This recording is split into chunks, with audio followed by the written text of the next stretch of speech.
Hi, I am Amy from the Goal Setting Collective, and today I'm joined by Lyndsey Johnson from Shades of Business. So, Lyndsey, do you want to tell everyone a little bit about what you do? Hi everyone. So I am a digital strategist and growth hack marketing coach. So pretty much I work with all sorts of different business sizes from lots of different sectors to help them with creating a digital strategy that works, creating a content marketing strategy that works, and pretty much how to growth hack their way to their goals. Because the kind of the rule book, in my opinion, got ripped up when the internet came about, and it's, traditional marketing is pretty much dead. Yeah, Everything's all about online. That's pretty much where I spend my day playing and doing. It's fab. fantastic. So, the first section of questions are all about goals that you've already reached. So, hmm um, how did you come up with the goals that you have already reached originally? Maybe what were they, and how did you Okay. decide what they were? So the first time I actively remember setting goals, I was in a really dark, deep, dark place, and I was on my own, single parent, hmm and pretty much was working 14, 15 hours a day, plus travel time. Didn't see my little girl very much, and kind of went, this isn't what I want. Yeah. And I wasn't aware of how to set goals at that point hmm particularly. I just said, I want to change something. And I sat there with a couple of bottles of wine each night for about a hmm week Each and night. kind of stripped. It's really nice, it's really good. And all I did was I stripped back everything that people had taught me, because I started asking myself, well, what is it that I want? And I think when you actually start asking yourself, what do I want? hmm Particularly for me, the place I was in, one of the things I had was, what is it that I actually want that hmm isn't what my parents want, what Yeah. society tells me I should be doing because I had my little girl, Yeah. and I had to work through it that way. So I pretty much started to create a list of big goals. This is actually what I really want as my hmm gut. And I set a timeline and said, right, this is going to be a 5-year project. And pretty much then worked it backwards and re-engineered it into baby kind of bite-sized chunks. hmm I remember at the time thinking of the BBC bite-size ads, which used to run Yes. on telly quite a lot, about, getting a big Yeah. rock and hitting it with a hammer. So for me, that was my goal setting. Uh-huh. And I worked it backwards and I started to take action. And pretty much it was quite a big shift for me. It was the first time I ever really kind of saw the outcome when I kind of got to the 5-year point. And people didn't know what I'd done. I didn't tell anybody hmm actively that I'd said, this is what I want. Yeah. And I kept that list really, really private. It was a private file on my computer that was password hmm protected, so Wow, that's nobody could really see it. private. Because I was like, this has been soul searching. This is Uh-huh. not going to be public knowledge. And after all that soul searching, there was some tears in it as well. Mm. But 5 years on, people started saying to me, look at how far you've come. So when I had my little girl, I had a massive, massive court case. hmm And during that, nobody would give me any support. I couldn't get state benefits because I was class employed, but my employer hmm wouldn't pay me. Well, Oh. not pay me even, not play me. Definitely played me. But I was literally left with 20p in my bank. So when I'd sat and been in this dark place, that's the hmm position I was in. Yeah. And 5 years afterwards, I had gone back to uni and retrained. I'd had to do a top-up course so I could retrain. So I'd gone back and done an additional year on top of my BA. hmm And then I went and retrained and did a full year of retraining for teaching. hmm Then I did my qualification year, so I qualified. I also then had businesses going at the same time because I wanted businesses. Yeah. So I had my businesses going, and as part of the deep dark place I'd been in, I'd been paralysed. hmm So pretty much I couldn't move from this side down. So it's kind of tight one-handed. And for me, one of my goals was A, to get movement back, and hmm B, to make it so that that wouldn't impact my life going forwards. Yeah. And I got my movement back, I got doing things again, I pretty much got my life back on track. Yeah. I moved out of my kind of area that I was living in. I moved up to Durham, met my husband, got married, bought a big new shiny house. hmm Pretty much everything that people class as those big life goals, I kind of did in 5 years. Wow. And it was fab. But as with anything, I suppose your goals kind of develop as you develop. Mm. And sometimes we have to kind of shed them as well.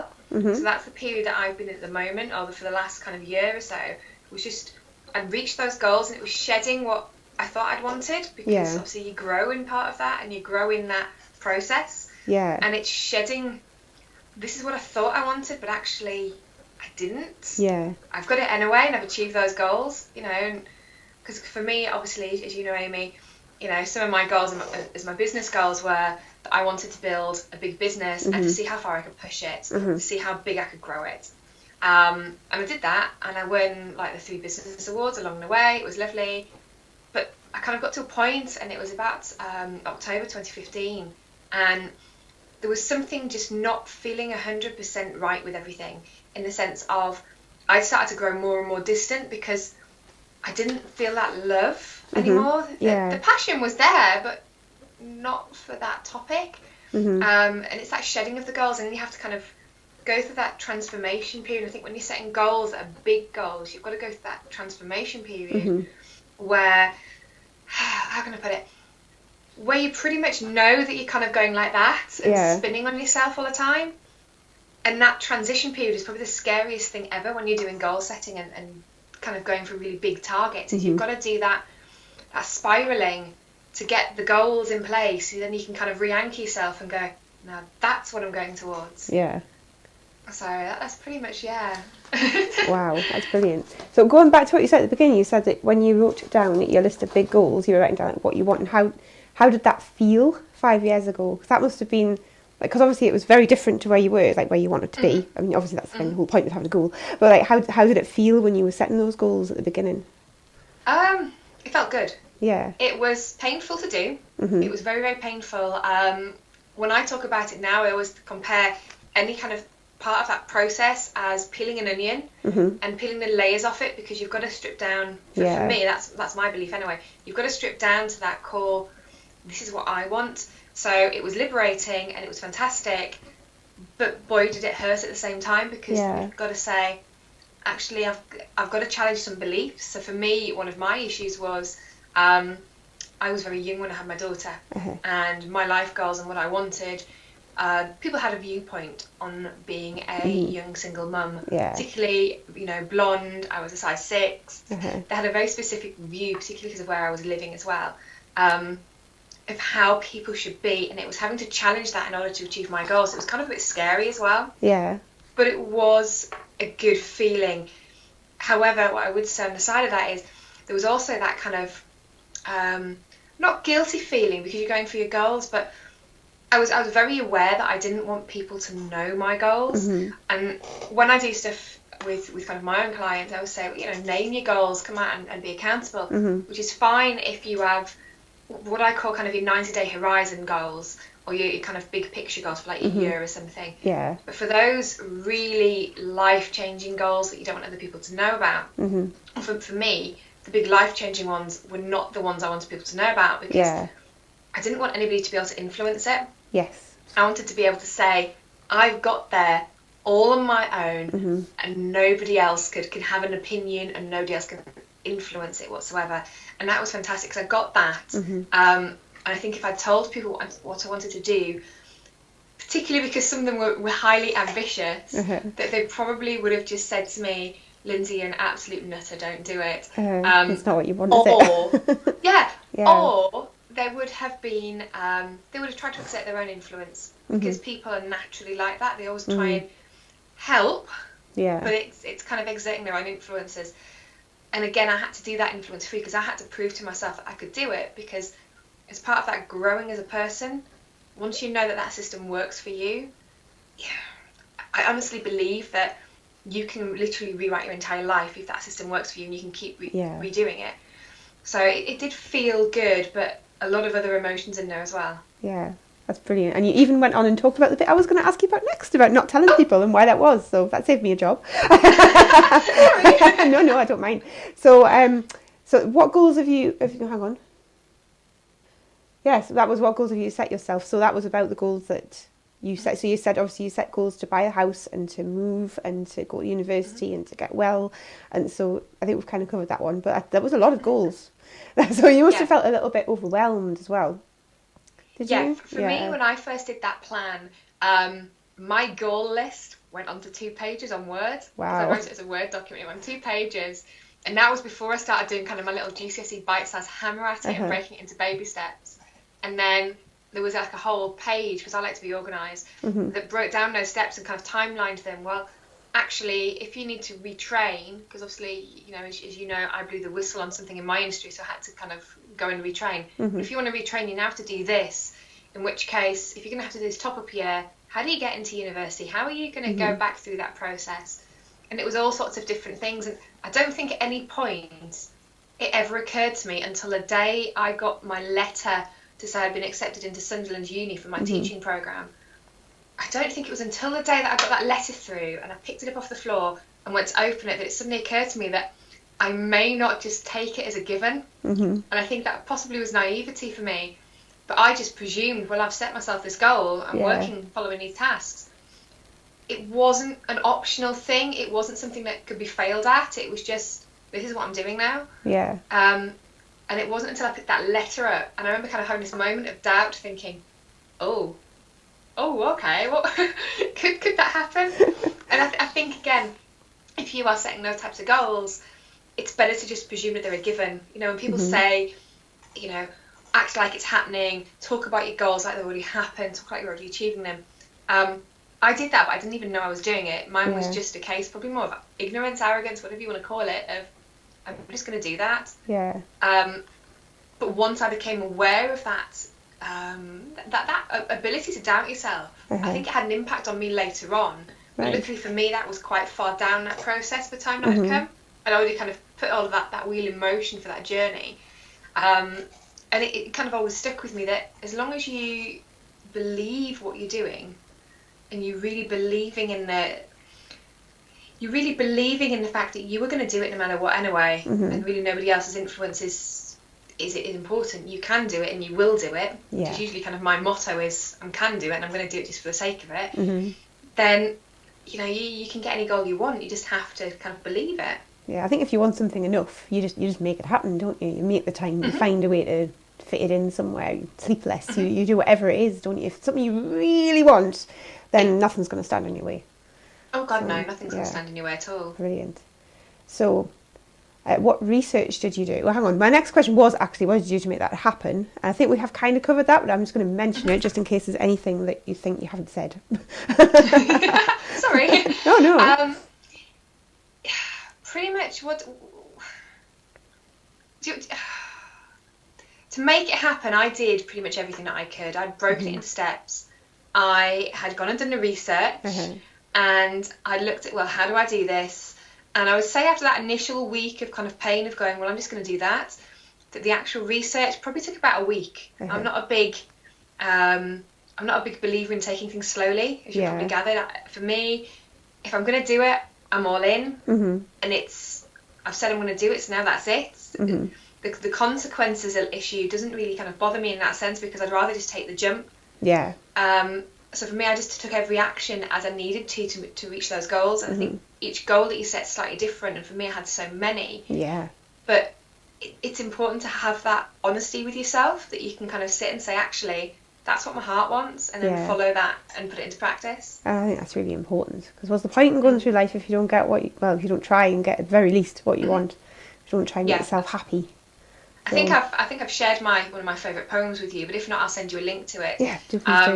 And it's an American guy, and he's fantastic. It's quite a long one. It's a dodgy bit about a fire hydrant in there, which is kind of the only bit I don't like, really. But it's all about kind of the richness of life and all these books that could have been written and haven't, and people who've just wasted their life because they've not taken action, basically. And I just kind of think, as long as you've got a goal and you've set it, you can work towards it. Sometimes you have to maybe go, instead of going from A to B as you would like it sometimes has to be A, D, E, C, B, you know, to get there. It has to be like a squiggly line, but you can get there.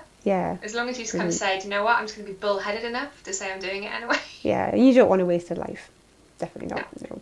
Definitely not. Fantastic. So, how did you manage to reach all of these different goals around your family? Because obviously you've got a daughter and then you get a husband, and how do you, especially because she was so little at the time, how do you manage to sort all of that out around your family? Because that's quite a hard thing to do, speaking from experience. There was a point where I was a full-time mum, a full-time manager, a full-time business owner, and a full-time student, all at the same time. Lovely. Looking back, I can see why people probably thought I was insane at that point. But I managed it, I would say, because I just got super organised. At that point, when I was doing a lot of that stuff, my husband and I still lived in separate houses. He lived about an hour away. So it was quite easy to get those wheels in motion for me because I didn't have that extra adult. I just had me and little one. Yeah. And it was a case of, right, this is what we're going to do. Get you down to sleep, get your stuff done for when she would go to bed. And I suppose because she was little, I'd been that used to living without sleep. And going through that depraved feeling that it didn't really matter. I just kind of replanned the time. So, you know, because my little girl's always been a good sleeper, so if she went to bed at 7:30 and she was going to be up at 7 o'clock in the morning, I would pretty much work from then to about 1 or 2 a.m. to get on with things. Yeah. You know, when she slept during the day or whatever, she would come with me. I think when they're little, you can still do that. Yeah. It would probably be a little bit harder now that she's older because she has an opinion. Yes. Even though you can say, yes, she could probably bring her iPad if I was going to some boring appointment and she had to wait. But she wouldn't. She'd fidget. We know what bigger kids are like. But yes, it probably was easier with her little. But then, you know, I've got some pretty big goals now. And to be honest, it's just getting yourself into that work ethic of I'm just going to go for it until I get it. And nothing else is going to stop me. I think for me, that's one of my issues is now that my little one's older, is to make sure that they run parallel. Because if you're working quite late nights, you end up being that you're tired, so then that takes over. And then when you're trying to have family time, it goes the other way because you just want to switch off, so then that takes over. So I think it's more of a balancing act now, possibly, than it was when she was little. Yeah. And do you feel you've got that balance right, or is it still being tweaked? I don't think you'd ever say you've got the balance right. Yeah. My little girl came home yesterday and you'd have thought that somebody had kind of murdered her favourite teddy bear. No. If you just heard the carry-on off her last night because I didn't pick her up from school because I had a client land in front of me that somebody had kind of dangled as a carrot, and I said, yep, I'm going to go for that. So my husband did school pickup, and that's all that happened was he did pick up last night, and she was distraught by it. So I don't think you can ever have it fully right, but I think I've got it a lot better. It's just more getting other people to accept that you're doing goals, because I think particularly when you have a family, so like my husband, for example, the other night, was really annoyed with me because I came to bed and it was like 1 a.m. And he was like, you can sleep upstairs. And I was like, actually, that's not actually a bad idea. I could sleep with my desk. That's not a problem. You know, it's not that bad. Other than upstairs, maybe needs the heating on a little bit. It wasn't a problem. But it did kind of make me think, well, hang on a minute, because other people's goals are different. And I suppose when you're in that family life, when it was me doing that when she was younger, it was just me and her. Yeah. And she was little and still got all the mummy time and all the rest of it. Whereas now, she's got time she needs. She's got her goals, and her goals are, you know, they're child goals, but they're still fantastic anyway. Yeah. And then you've kind of got somebody else's, when you've got a partner, you've got their input into whether goals are any good or not, and what type of goals they want. And I think when you're being really honest with yourself, because I'm a firm believer that that's how you should be doing your goal setting. It should be, this is what I want. It's kind of irrelevant because at the end of the day, there's only you that's going to end up in that graveyard. You know, you're not going with anybody else. Yeah. In which case, go after what you want and hope that everybody kind of fits in. And that sounds really selfish, but it kind of makes sense to me because, you know, my husband's goals are very, very different to mine. And I support him with them, I celebrate them, but I wouldn't stand in his way in the same as I guess he's kind of realised, he kind of knows that it's probably pointless to do it to me as well, because we all have to reach our own goals. At the end of the day, people are transient is one of my kind of big beliefs. People are transient in your life, and the only people that are kind of really constant is kind of you and kind of your chimp paradox brain of what's in there with you, you know. And that's important if you're going to go through life and kind of live it to the max, that you're doing what you want as opposed to kind of bending to anybody else's will, really. Yeah. And that means if you're happier anyway, you know, you're going to be more fun to spend time with when you allow the time for everybody else, because you're not going to be like, this is rubbish. I'm not really working to my full potential. You want to get the best out of yourself and the best out of your life, don't you? So really, you're not being selfish. You're making yourself better so that everyone else can enjoy you more, as well as yourself. Precisely. Precisely. Yeah. You're not becoming something that you're not. You're not being this carbon copy kind of Stepford wife personality that's really vanilla, because you're going for things that you want, so it enthuses you, you're passionate. You have passion, and there's something more exciting about yourself. Well, precisely. and when you've got kids in the house, I think it's really important, because my little girl's seen that, and she's seen the good, the bad, and the ugly of kind of goals, getting them, losing them, shedding them, and all of the different processes that we go through.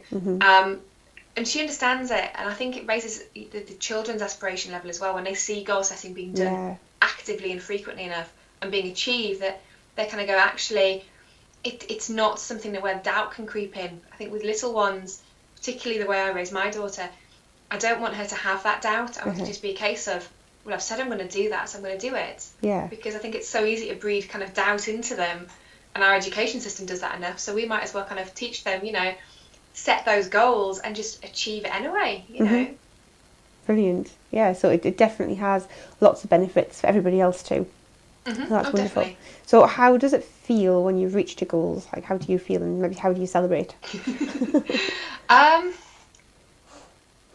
think for me, when I got the letter for the university for the retraining, because that was a big one, because I had a lot of hurdles to push through to get to that one. I kind of did a little yippee and a happy dance, which nobody else would ever see. I would never do that if anybody else was there. So that was quite cool. And then, say for example, like I've just reached a goal for me recently, and to be honest, I didn't celebrate it enough. And that's my own admission. I know that. And people who are part of a group that I work with were posting comments in about how they'd reached their goal and how happy and excited they were. And I didn't really celebrate it. And I think it was because, for me, that had never been an option. It had never been an option to fail at this particular goal. It was a very particular one. It was because I was coming out of a transition period. So it was kind of one of those anchor goals. And it's kind of like, well, okay. I've got that because I had to get it. Yeah, you're like, this is nice, but it was going to happen anyway. So I didn't celebrate that one maybe as much, but I did kind of catch myself thinking about that, because I believe that you should celebrate your goals, you should celebrate any income changes, things like that. So I thought, there we go. There we go. That's me being too articulate with my hands, look, and knocking things. So when it came to that one, what I kind of caught myself doing was thinking about, well, I need to celebrate it. I thought I did promise myself a treat when I got to that goal. And it sounds really daft. I don't buy a lot of kind of things for me massively. I like to buy for other people. And there's been a couple of rings I've been coveting on Stella and Dot. So I was like, right, I'm going to go buy myself a Stella and Dot ring. Now at the moment I haven't decided which one, so I'm still kind of making that decision. But the intention is that I'm going to pick a ring, just because I do things like that to celebrate kind of just stuff that you can kind of wear to remind you of different ideas and things. So that's quite important to me. That's a really nice idea, actually, because there are obviously loads of different ways you can celebrate a goal, but having something that's like, you can actually go, every time you look at it, like your wedding rings, like you'll always be reminded of your husband, you have another one, like, I've remembered, I've always done that. I think that's lovely. That's a really good idea. The ring I kind of like, I'm probably going to get on Stella and Dot, is it's like two arrows wrapped around. So one's pointing backwards and one's pointing forwards. And having come out of a period of transition, I kind of think, well, because you've got to go backwards and be pulled to breaking point backwards in order to shoot forwards for the next kind of cycle almost, because I think that goals are cyclical, and you do have those horrible times, and it's important that actually we acknowledge that we have those horrible times when we're doing goal setting, in case you miss them, or in case you outgrow your goal, because that's something that you're going to get your head around. But it's important that you can kind of see, well, I've got to go backwards and forwards. It's okay. So I've got that one settled. But one of the ones that kind of felt a bit surreal was I really, really wanted to win Young Entrepreneur of the Year. So back at the end of 2015, so just before we kind of came into 2016 there, it was a big event. I'd been shortlisted, I'd been interviewed, and I'd been in this position before because there was a category with the exact same awards that I was in kind of 2 years prior to that. I didn't win it.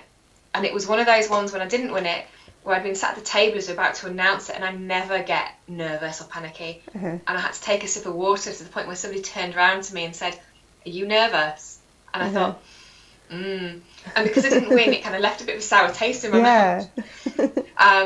So it was one of those things that because I wanted Young Entrepreneur, because I was just about to turn 30 at the early part of 2016, it was like, if I don't get it, I'm not going to get it. Yeah. And I really, really wanted it.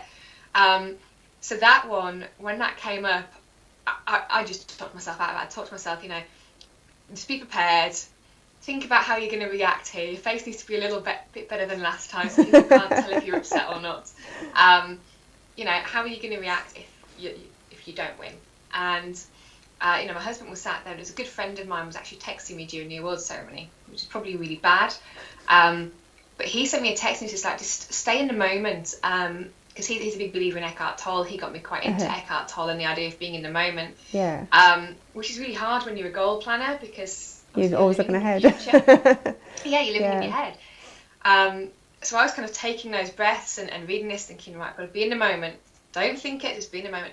And when they announced my name, it was the biggest kind of thing for me, because I was trying to be in the moment at the same time as trying to not be, so nobody could see any reaction if it wasn't a good announcement. And it was. I was just chuffed with that one. I think I smiled all night. And you would. And it felt good. And it felt good because it was going to be the only goal, and it's probably the only time I've gone after a goal where there was kind of like an expiration date on that I hadn't put on it. And it makes you feel 10 times better. And it's once you've got that success, it's like, well, I know I can do it. You know, big one for me was when we had the Inspire Awards back in 2012. Something like so obviously that. I won Businesswoman of the Year there. Yes. And I was clapping for our good friend Angela Sterling. I actually thought that's whose name was being announced, because again I just zone out when a name was announced. And you know, my name had to be said a couple of times for me to come up, because I was like, she's won, well done. You know, being really dozy. And it was after I'd won that, my mother-in-law and father-in-law were away, and I don't have a massively great relationship with them, and I certainly didn't at the time. And when they came, I just kind of stood at the airport holding my kind of little certificate and sort of, you know, and it was great. And that's probably the best feeling of any single goal, was just being able to kind of go, I did that because I know you didn't think I could, and I did that, and look. And it was fantastic, because for me that goal changed my entire relationship. It actually improved it, because I think my in-laws thought, oh, she can't do it. Yeah. You know. And then you realise it actually you were good. Sometimes of achieving goals. Yes. It's nice to have that, and actually having a certificate, it does definitely make you feel that validation. That's wonderful. Okay, so the next section is about goals that you've set that you're currently working on. So what goals have you set yourself that you are working on now that you don't mind sharing, obviously? Okay, cool. So one of my goals was to get the Sell Online Bootcamp membership launched, and that was because it was a goal I'd had back in kind of January 2016, and as I said earlier, I've been in this kind of transition period where it's been a bit painful. You know, I'm not going to lie. Nobody talks about that pain enough sometimes in business, and it kind of got put off, and I did a bit of work for it, and it didn't happen, and I did a bit of work and it didn't happen. And I kind of sat there in probably the back end of October, and I had a few kind of kick-ass calls from a friend of mine who is quite a loner, but loves to tell me to kind of get my backside in gear. Yeah. Which I always find a bit funny. But yeah, so he'd kind of just kicked my ass a little bit. And I just said to my husband, I've been planning this, and my issue is I've been planning and not taking action. And it was because I had some of my own belief kind of issues. You know, one was everything had to be perfect, and it doesn't. So I had to kind of go back and rewrite my mindset, because I'm a perfectionist, to say it doesn't. And actually, all those people who could validate that goal, I don't need their validation. And it was kind of having to do a bit of a reset. So before I could achieve the goal I've just kind of met at the moment, it was kind of like I have to reset my own kind of belief system. I had to go back, and I think it's not a process you can do once.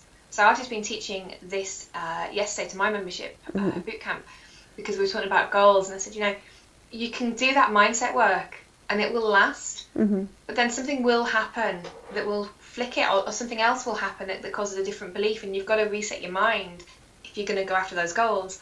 And for me, when I reset it in October, what happened was I was then able to just kind of say, do you know what, I'm just going to go with the flow. I'm going to create this, and if it isn't perfect and it has a typo or it doesn't look quite as pretty because I'm not a beautiful designer like you know, if I can't do that, it's okay. I'm still going to do it anyway. Yeah. And that's pretty much where I'm at. So yesterday we launched the boot camp and there was a tech problem. And there was a tech problem which, you know, if I had prepped obsessively like a perfectionist, probably wouldn't have happened. Because it happened with my winners group, which was typical, not the other two groups. And I just thought, yeah, it makes me look really bad. But you know what? It's okay, because I've met my goal. These guys are on board with me. I've been really kind of honest about where I'm at and what I'm doing. And they kind of just get that that's okay, you know, it's okay to make mistakes. And that was kind of one of my goals in itself, was just kind of say, it's okay to not be the perfectionist, as well as to get the membership launched, to get people in it, because I've got a big goal at the moment, which is kind of big. It's connected to my dark period, as I call it, and my kind of issues around that. And it's a big financial goal. And it's a financial goal that in my mind isn't a going forwards goal. It is just something I have to put right. So it's massive. Yeah. So pretty much, yeah. People talk about a 6-figure business. I've got a 6-figure goal just to kind of say, hey, I've made peace with things, you know. So that's kind of where I'm at. So I'm working towards that at the moment. And I think once you start to make positive intention and you make peace with it, it's fantastic. So at the moment, I don't fling my arm this way too much, because I've got my kind of board here that desperately needs a bit of love, to be honest, because it's got my focus on. So when my mind wanders from my goal, I can listen to my board, I can kind of look at it and say, right, okay, I do need to be booking discovery calls, I do need to be reaching out to people, I do know what content I want to be producing. And it kind of keeps me on track a little bit. And pinned up here, I've got a 30-day plan.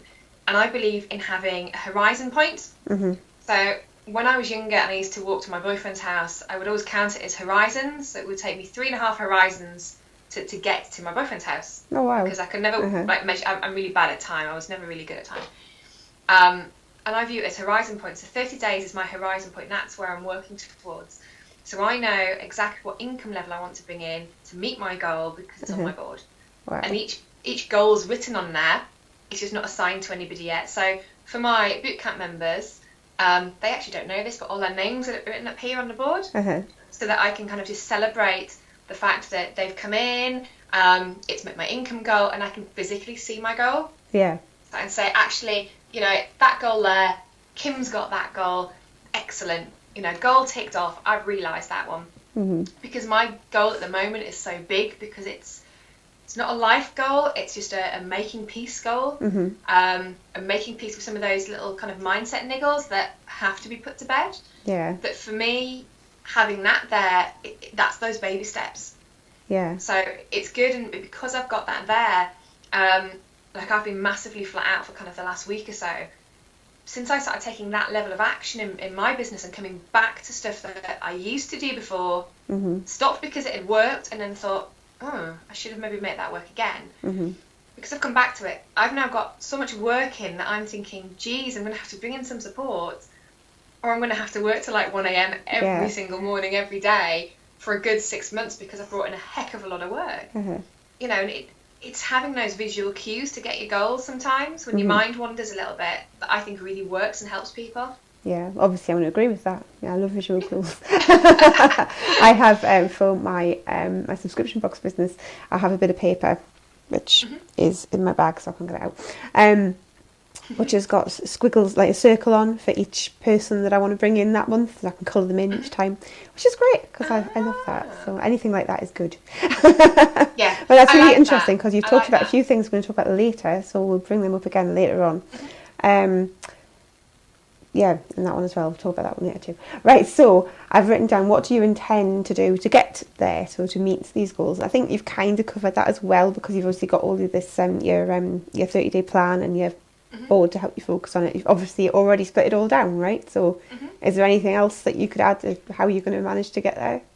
Yeah, so for me, this plan is quite ambitious. Sounds it. Effectively, my goal at the moment is to probably bring in more that can be used to kind of make peace with things financially. So just to kind of give a bit of background, so people don't think I'm a bit woo-woo. I pretty much had somebody steal obviously an awful lot of money from one of my businesses, to the tune of £300,000, and I have a lot of things to obviously have to pay for, which I'm still working through, and that's cool because in my mindset I do call it make peace, and it is me making peace with the emotions that that's created. So for me, I want to bring in a year double what some of my employees would have earned in their full year. Okay, so it's quite a big goal. So I've got the board, I've got all of that happening, but I've also got lots of kind of little things going on. So to get to that goal, you have to take the chaos out of it. And when you're trying to be creative and creatively get to a goal, obviously there's so much chaos because you're going, well, I need to do this and this and this. So it's processing it. So I spent pretty much the last kind of couple of days putting everything to a nice big process that would take out a chunk of my time and make life easier so I can get there. And then what I'm doing is saying to myself, well, we have these 30-day reviews. You know, I say we because it's me, my head and I. Yeah. And I'm sitting there looking and going, okay. You know, and looking at that and saying, well, what else can I do? So, you know, what else can I do that brings in income streams, revenue that is not where I'm having to recreate the world. So for me, because of my goal, I'm looking at, well, I don't want to recreate the world to get to my goal because that'll stress me out, but I need to work smarter. What have I got resource-wise that I can already use that can be adjusted, it can be adapted, it can be used in a more creative way to get me there.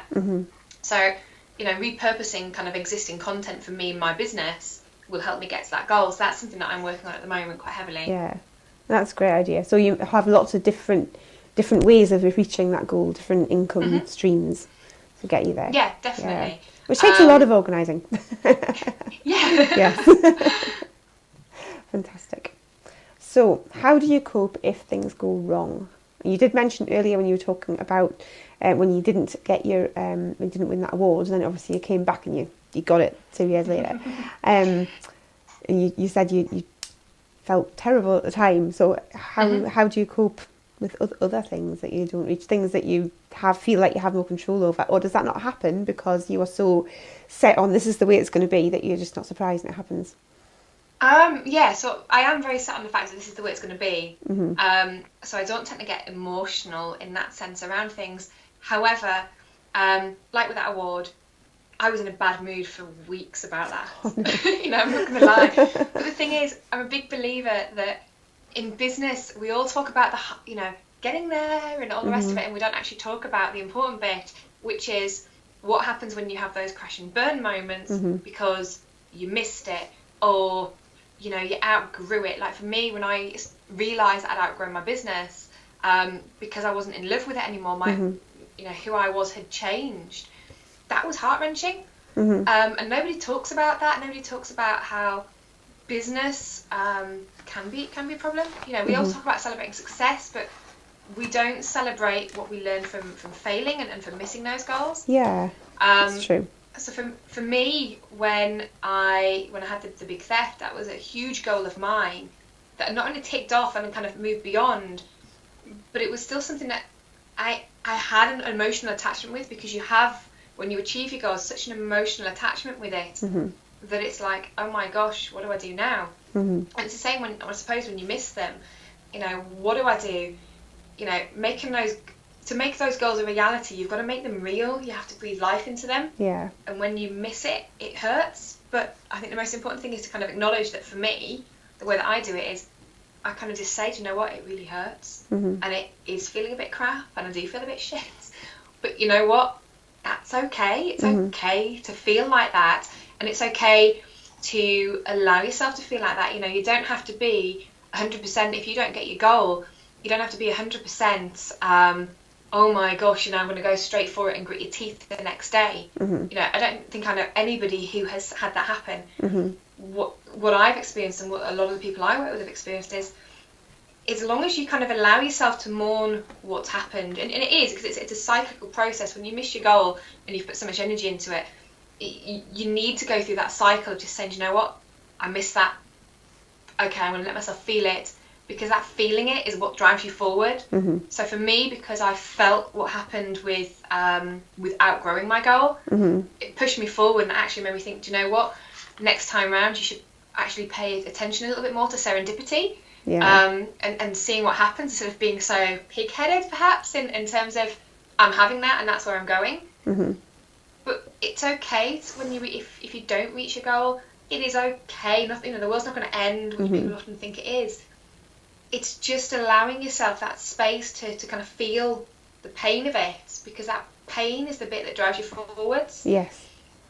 I didn't want to reapply to that business awards, for example. I didn't want to have anybody kind of nominate me. I didn't want to go. I was like, no, not interested, because somebody had told me something about the awards, and I just thought, no, I'm not 100% about this. I'm not happy. And actually, when I sat and looked at it and looked at my behaviour, it was because I was in pain. And as soon as I kind of acknowledged that and accepted it, and accepted how that felt, then that was fine, and I could move forward with it. But at the same time, because I'd accepted it, I also had that plan B, which was, if I don't get it, if I just kind of keep sitting like this and keep this kind of face structure, nobody's going to see that I didn't get what I wanted, because for me, that's a huge thing. I want to be able to say, hey, great, got it, or be a gracious second, and it's accepting that that's okay to do that as well. It's okay to be the gracious second, because next time when you felt that pain, you're going to push forward and you're going to just say, actually, I'm going to be number one next time. Yeah. That is my and actually being second is still pretty good, really, isn't it? Especially when it comes to awards. It is. It is. I listen to an awful lot of mindset stuff, I must admit. I really do. Yes. So the reason I'm pulling a face there is the one I was listening to this morning is a sports one, where they're saying that second is effectively, it's the first loser. And it is, in that sense. And it sounds so nice when you put it like that. Yeah, it sounds very different, doesn't it? For me, mindset's a huge thing. I was horrifically bullied when I was younger. I had huge confidence issues and lots of things that people obviously don't even see now. But that's because I constantly work on my mindset. So when I'm sitting working at the desk, when I'm sitting working on these goals and thinking they are huge, how the hell do I get there? And I'm working through that process, I think it's easy to kind of let your mindset wobble. So for me, I've got some really comfy headphones. I just put it on in the background. I plug it in, interestingly enough, so my husband can't hear, because I think people think I'm a bit woo-woo. I would do but the I same. have mindset stuff on all the time. On about getting your goals, because I think that even if you're not actively listening to them, your subconscious is, in which case it's just upping that confidence internally that you don't even realise you're doing. Yes, I agree. I listen to all sorts of stuff when I'm working. Obviously, my husband isn't here, so I just have it on. So stuff like Tony Robbins and anything like that when I'm working. And I definitely think that on days when I have that going on, that I have a better day, because it makes you feel more positive, doesn't it? So. Oh God, yeah. Brilliant. I've got mine all in a Spotify playlist. I also want to confuse the two there. But yeah, I've got all of mine in a Spotify playlist, which is a Sell Online Entrepreneurs playlist. So I just released it yesterday into my group so that they can kind of listen to it as they're working through the boot camp. Yeah. But the idea is just to raise your brainwave level with it. So even some of the tunes and things, because it gets you feeling stronger. And if you feel stronger, then obviously you can take your goals on. Yeah, that's a good idea. I hadn't thought about doing a Spotify playlist. Good plan. So the next question was, what are your top tips for goal setting? I have a feeling we may already have had some of these, but if you have any more, then now is the moment. No, so top tips is definitely plan them out. Plan your goals, get clear about what it is you honestly actually want. In your gut, it's got to be in your gut level if you're going to do it. And break them down so that people can access them. So you can access what you need to do and it's not overwhelming. If I'd have looked at my list when I was doing my big overhaul and said, yeah, I'm just going to stick with the high level stuff, it wouldn't have happened. So clarify them. If you do miss your goals, feel the pain of it and acknowledge it's okay. That is a big tip, because that's how you kind of get pulled back to go forwards. And kind of the third one for me would be, get your mindset on point. Either listen to stuff, read it, put it all around you. So my house is, I'm a big typography nut. I love typography. So my house is covered in typography posters in frames that have all sorts of random motivational crap on. How wonderful. Life, my kitchen, I sit in the morning and I read my poster. When life gives you lemons, make lemonade, with a nice vintage poster. surround yourself with stuff that can get you on point. You know, it doesn't always work. Sometimes we do have days, and most entrepreneurs will admit that they've all kind of suffered at some point with depression, or they've been pulled into it. We don't all have days when we feel fantastic, or we don't have all have periods about it. But it's also kind of the extra bonus tip, I suppose, is remembering that it's all like a cycle. You know, you set a goal, you reach it, you have to kind of then reset and do another one. And it's that cycle period. And, you know, as when we have spring and summer and we have success, we also have the failure, and it's that seesaw. And as long as you view it like that, and you remember that if you do go down, you can go back up, and that you're constantly going to be moving. So when you feel at your lowest, you're going to head back up to the top again. As long as you understand that, then it doesn't feel as bad. Yeah. It's kind of a control point, I suppose. Great analogy. Brilliant. Okay. So my next question was, do you have a plan or just wing it? I think we've established that you definitely have a plan. You are not a winger. So then I do sometimes take random jumps. I remember an accountant telling me that I do randomly jump into things that she would have spent hours analysing. But it's okay. It's okay to do both. Yeah. Well, you plan those jumps, don't you? You said earlier you decide you want to do something and then you plan it, but you do it really fast rather than fleshing it out over a long period of time. So you're still planning it, aren't you? I think if you planned it out over a long period of time, well, certainly I would talk myself out of things. So it's like I was going to go for it anyway. Yeah, great. So I've got who or what helps you reach your goals. You mentioned earlier that you've got a friend who spoke to you who helps you feel inspired. There's that person, and is there anybody else who helps you get to where you want to go? Yes, obviously having a good support network, people who will support you, will take the load off. So, for example, to reach a goal in like I've got at the moment, I can't really be doing all the washing up every day, you know. And it's having somebody that is accepting that they've married a kind of a goal achiever.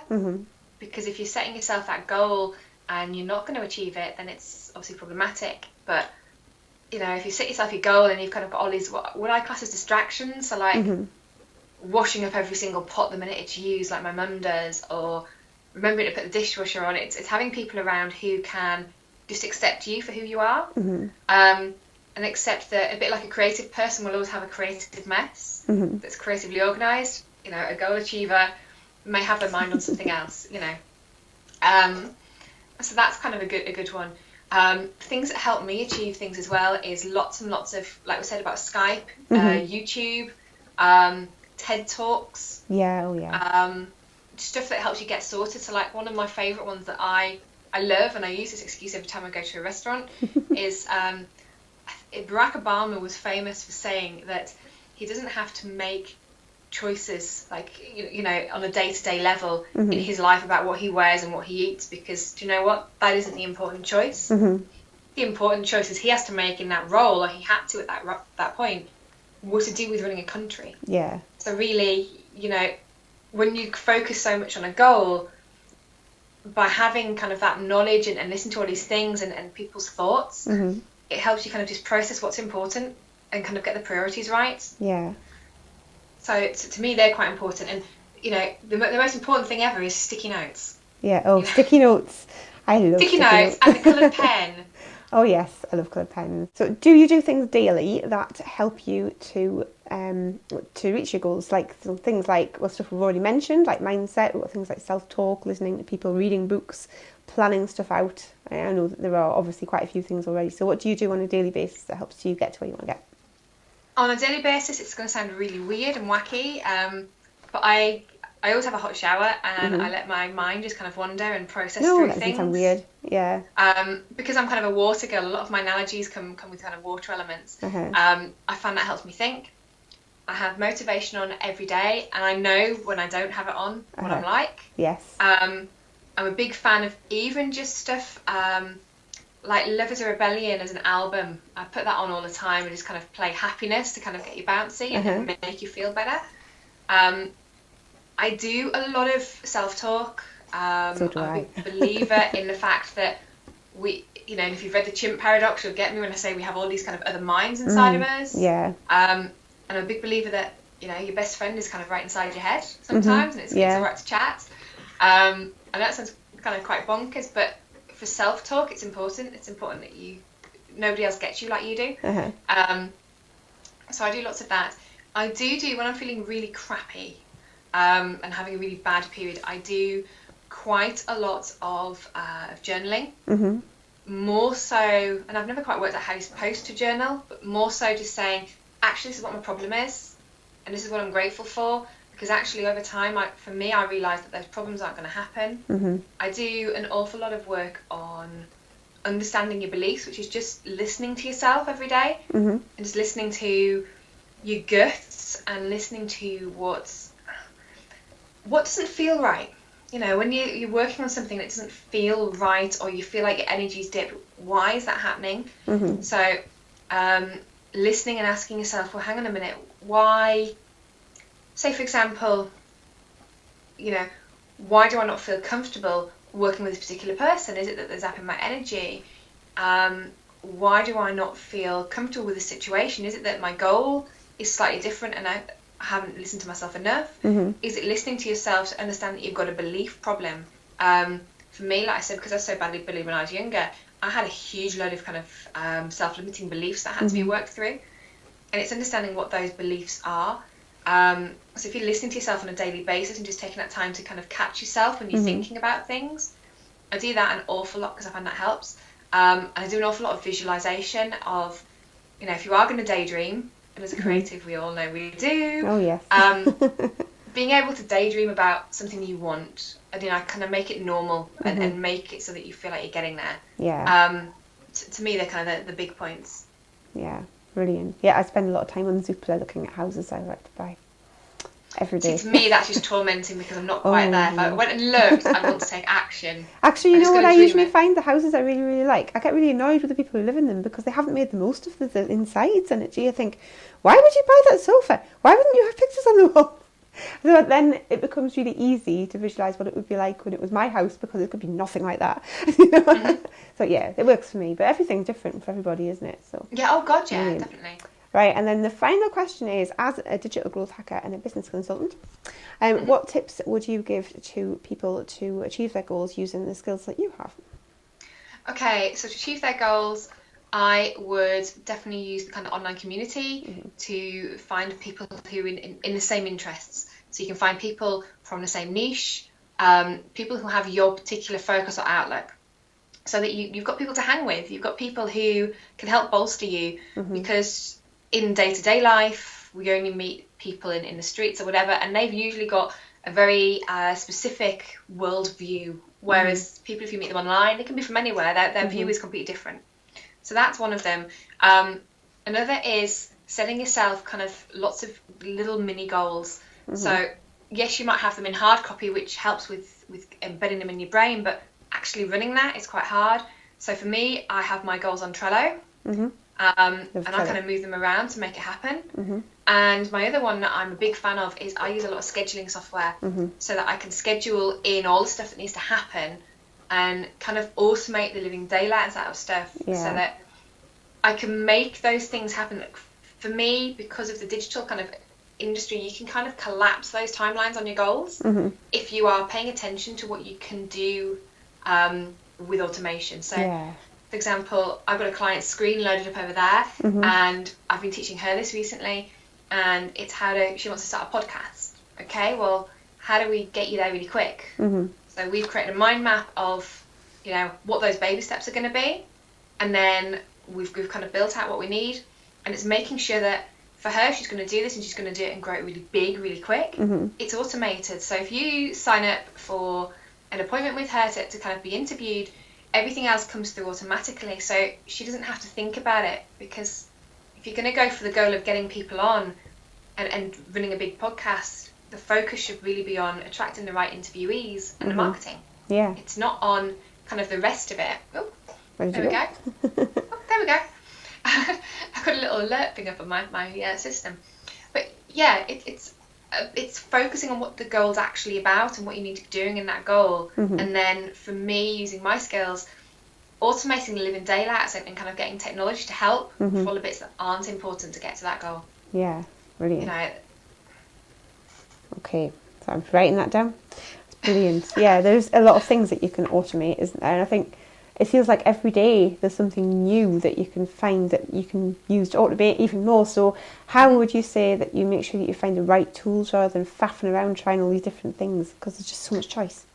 Yeah, there is so much choice. For me, I have kind of a toolkit. So when I work with new clients, I pretty much get my toolkit out. I suppose it's a bit like an artist will get their brushes out. Yeah. You know, I kind of get my pet software out, because if you came to me and said, Lyndsey, my goal is to double my business in the next year because I want this income level to do this lifetime holiday. You know, the goal isn't to get yourself all the paperwork. So you might come and I'd say, right, let's make it so that when somebody books a call with you, it's automated through to your appointment system. You get all the notes to your phone. You can do it on the fly. You can then get it so that it's then, as soon as they've done that, if they've paid, the payment gets processed automatically and it goes into your accounts, and your accounts automatically accept that and read it when your bank feed uploads automatically. So you're taking out a huge chunk of work. And then, like, you know, we might do things like make it so that when that appointment gets booked, all of the notes every time they make contact get added into the customer service system. So you've got all the records of it. And it's all that automation of the pointless stuff, the noise. Because your goal isn't to actually automate your business. Your goal is to get you the income and the growth to go and do your big kind of lifestyle holiday. Yeah. So it's using it more of a tool and having that toolkit. In the Sell Online Bootcamp, we've got something called 180 Downloaded, which is 180 seconds of reviewing all those apps and books that you know you should read, but you never actually get time to. Yeah. And kind of just condensing it. And, you know, for me, when I work with my clients, because they can see what I'm using and I'm being very honest about, actually, this is where I've gone. So I used to use Meet Edgar because I loved it. Yeah. And it was like Automation Central. And then I found a better toy that works a lot better, in which case, you know, I've just replaced, it's like replacing a brush in a toolkit. You know, it's the same principle. Yeah. So I'd say if you're going to automate or you're going to look to do something like that, get somebody who can help you, who already knows the kind of bits of software, because there's so much out there that could do the job. Question is usually what could do the best job for you that you can just kind of plug and play, and once it's set up you can leave it. Yeah. That would be the main one. It's a hard thing to work out. So yeah, getting help is probably a really good plan. Yeah, good tip. Okay, so that is our interviews. That was really, really good. I think there's an awful lot of stuff in there that people can use to help them reach their own goals. And I'm quite looking forward to doing all the worksheets. I've had some ideas while I've been scribbling away. So that's brilliant. So thank you very much. That's been really good. You're all right. Excellent. Lovely. Fabulous.